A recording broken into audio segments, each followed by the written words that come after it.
The Hyundai Santa Cruz has been marketed as the perfect blend of truck utility and crossover comfort, but that compromise comes with 6 serious drawbacks that Hyundai doesn't want you to discover. If you're considering this unconventional pickup because you think it offers the best of both worlds, you need to understand the significant limitations hiding beneath that bold styling. Stay with us as we reveal the reasons why you should not buy a Hyundai Santa Cruz. Number 6. Limited off-road capabilities. The Santa Cruz looks rugged and capable, with aggressive styling that suggests it's ready to tackle challenging terrain. Plastic cladding, roof rails, and that distinctive angular design all scream adventure. But here's the problem: that aggressive appearance is mostly for show. The truck comes with standard all-wheel drive, which sounds promising until you realize it's the same system found in Hyundai's crossover SUVs. There's no dedicated off-road variant of the Santa Cruz. While competitors like the Ford Maverick offer off-road trims, the Santa Cruz gives you exactly one level of capability, and it's designed primarily for pavement. Ground clearance tells the real story. The Santa Cruz sits at 8.6 inches off the ground, barely higher than many crossover SUVs. So picture yourself on a weekend camping trip, trying to reach that secluded spot. The trail gets rougher and suddenly you're scraping the undercarriage on rocks that a proper off-road truck would clear without issue. The Santa Cruz is missing critical off-road features: no locking differentials, no disconnecting sway bars, no dedicated terrain management systems. When one wheel loses traction in mud, you're watching helplessly as the spinning tire digs deeper while the others sit motionless. But limited off-road capability isn't the only way this truck restricts what you can do with it, which brings us to a problem that affects every single trip you'll take. Number 5. Small cargo bed.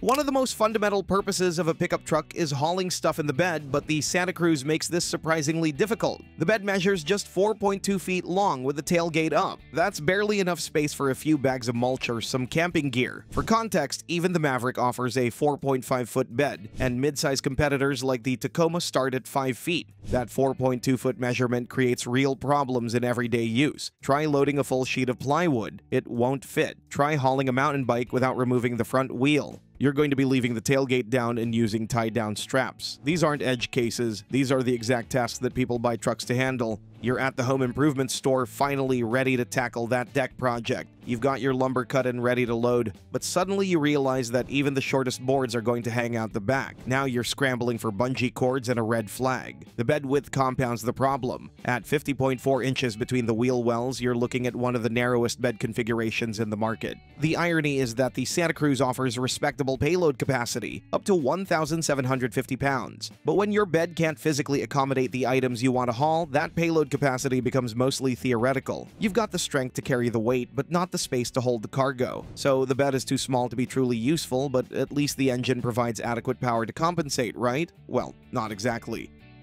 Number 4. Base engine is underpowered. The Santa Cruz base powertrain is a 2.5-liter 4-cylinder engine producing 191 horsepower and 181 pound-feet of torque. On paper, those numbers might seem adequate. In practice, they leave you wanting more in almost every driving situation. Merging onto highways becomes an exercise in patience. You'll find yourself pushing the throttle pedal to the floor, hearing the engine working hard, and still feeling like you're not accelerating quickly enough. Towing with the base engine is even more problematic. Sure, the Santa Cruz is rated to tow up to 3,500 pounds, but just because you can tow that much doesn't mean you'll enjoy the experience. Hook up a boat or a small camper and suddenly every incline becomes a challenge. You're white-knuckling it up a mountain pass, watching faster traffic pile up behind you because your truck simply doesn't have the grunt to maintain speed. The real frustration comes when you realize how much better the turbo engine is. The 2.5-liter turbocharged 4-cylinder produces 281 horsepower and 311 pound-feet of torque. That's 90 more horsepower and 130 more pound-feet. With the turbo, the Santa Cruz transforms into a genuinely quick vehicle. Of course, even if you're willing to live with the base engine's lack of power, you'll still need somewhere comfortable to sit during those long, slow acceleration runs. Number 3. Not particularly comfortable seats.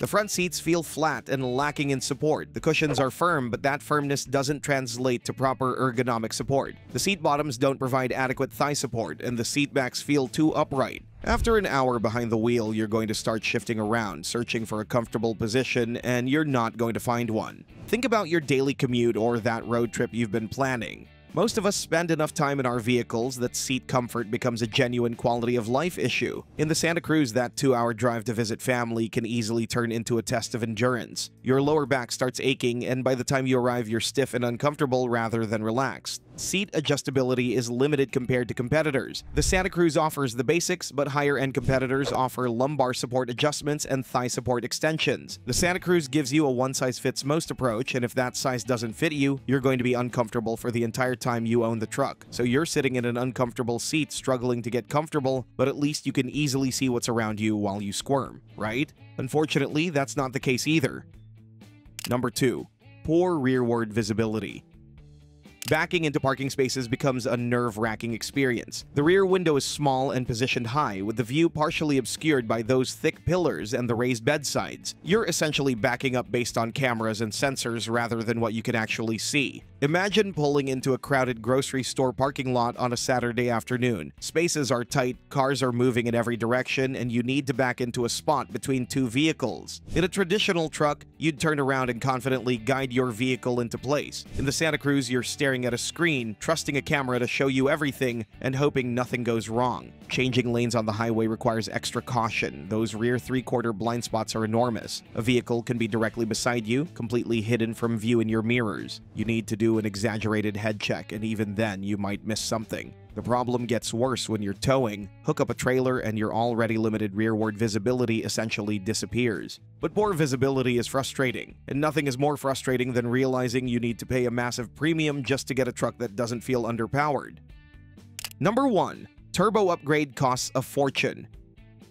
Here's the uncomfortable truth that Hyundai doesn't highlight in their marketing. Getting a Santa Cruz with the turbo engine requires a massive financial jump over the base model. The base Santa Cruz SE starts around $29,500. That's competitive with rivals and sounds like a reasonable entry point. But that truck comes with the underpowered base engine we discussed earlier. Want the turbo?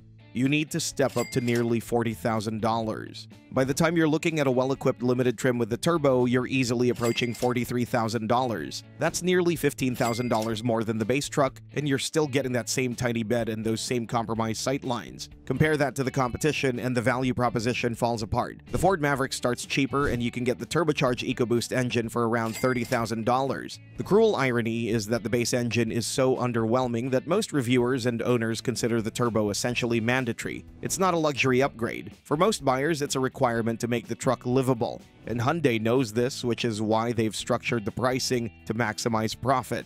You're not paying for performance, you're paying a ransom to avoid disappointment. The Santa Cruz represents a fundamental miscalculation in what truck buyers actually need. Hyundai created a vehicle that looks adventurous but can't handle real off-road work, offers truck utility but with a bed too small for serious hauling, provides adequate power but only if you're willing to pay a premium, and wraps it all in distinctive styling that creates daily visibility frustrations. For most buyers, the compromises are simply too significant to overlook, especially when competitors offer more capability and better value.